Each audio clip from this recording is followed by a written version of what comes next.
thế giới quanh ta nè.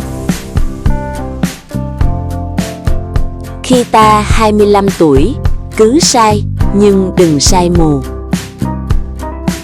Nghe thì còn trẻ, nhưng áp lực thì không còn trẻ nữa.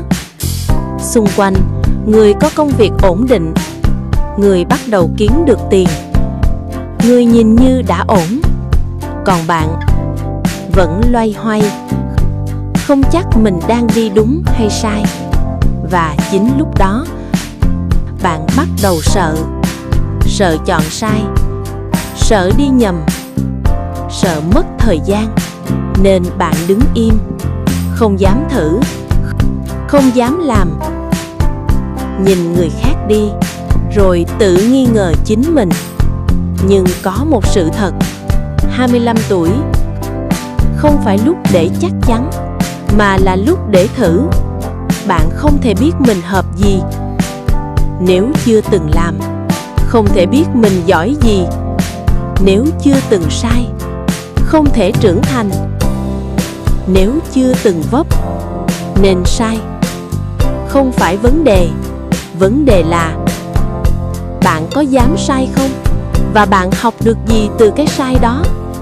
Ngã thì đứng dậy, ai cũng nói vậy, nhưng thực tế có người ngã xong đứng dậy mạnh hơn, có người ngã xong sợ luôn, không dám bước tiếp. Khác nhau không phải ở cú ngã, mà ở cách nhìn. Nếu bạn xem thất bại là dấu chấm hết, bạn dừng lại. Nếu bạn xem nó là dữ liệu, bạn tiến lên.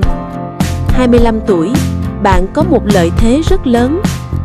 Còn thời gian, bạn có thể bắt đầu lại, bạn có thể đổi hướng, bạn có thể làm lại từ đầu, mà cái giá vẫn còn chịu được. Sai một lần, bạn mất tiền. Sai 2 lần, bạn mất thời gian. Nhưng nếu không dám sai, bạn mất luôn cơ hội, và cái đó đắt hơn rất nhiều. Nhưng nói thẳng, không phải cứ sai là tốt. Sai bừa không phải trải nghiệm, đó là tự phá. Bạn không cần đút sạch tiền để học cách kiếm tiền, không cần tin nhầm quá nhiều lần để học cách chọn người, không cần rơi xuống đáy để hiểu thế nào là đứng lên. Sai có chọn lọc mới là cách người khôn làm. Thử nhưng có tính toán, làm nhưng có quan sát, ngã nhưng nhớ vì sao mình ngã. Đừng lặp lại cùng một lỗi. Nhiều người 25 tuổi không phải vì họ sai, mà họ sai y chang. Hôm nay vấp chỗ này, mai lại vấp đúng chỗ đó. Không học, không sửa, cứ thế lặp lại. Đó không phải trải nghiệm, đó là vòng lặp. Bạn không cần phải hơn người khác ở tuổi này, bạn chỉ cần hơn chính mình của hôm qua. Hiểu thêm một chút, tỉnh hơn một chút, đỡ ngu hơn một chút, thế là đủ. 25 tuổi, đừng cố chứng minh gì với ai. Không ai sống cuộc đời của bạn. Họ chỉ nhìn, đánh giá rồi quên. Còn bạn phải sống với lựa chọn của mình mỗi ngày. Nên đừng chọn vì người khác, chọn vì bạn, và chấp nhận cái giá của nó. Nếu sai, sửa. Nếu ngã, đứng dậy. Đơn giản vậy thôi. Đừng biến một sai lầm thành lý do để dừng lại. Vì thật ra, thứ khiến bạn tụt lại không phải là thất bại, mà là sợ thất bại. Bạn trì hoãn, bạn chần chờ, bạn đợi đúng thời điểm, nhưng thời điểm đó không bao giờ tới. Chỉ có lúc bạn bắt đầu, mọi thứ mới rõ. 25 tuổi, bạn không cần có tất cả.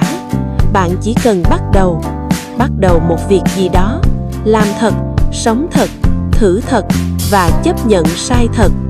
Vì mỗi lần sai, nếu bạn chịu nhìn lại, bạn sẽ hiểu mình hơn, biết mình hợp gì, không hợp gì, nên đi tiếp hay nên rẽ. Đó mới là giá trị. Còn nếu bạn không dám sai, bạn sẽ không biết gì về chính mình. Sống an toàn nhưng rỗng. đến một lúc bạn nhìn lại, không phải tiếc vì mình sai, mà tiếc vì mình chưa từng thử. 25 tuổi, đừng cố sống đúng, hãy sống thật. Sai cũng được, miễn là bạn đang tiến lên, miễn là bạn không lặp lại, miễn là bạn vẫn đứng dậy và đi tiếp. Cứ sai đi, nhưng sai cho đáng. Sai để lớn, sai để hiểu, sai để sau này nhìn lại, không phải hối hận, mà là biết mình đã dám sống một cuộc đời của chính mình. Cảm ơn cả nhà đã xem cùng mình. Hẹn gặp lại ở clip sau nha. Bye bye. Nhớ đăng ký kênh ủng hộ Hoa Nắng nhé.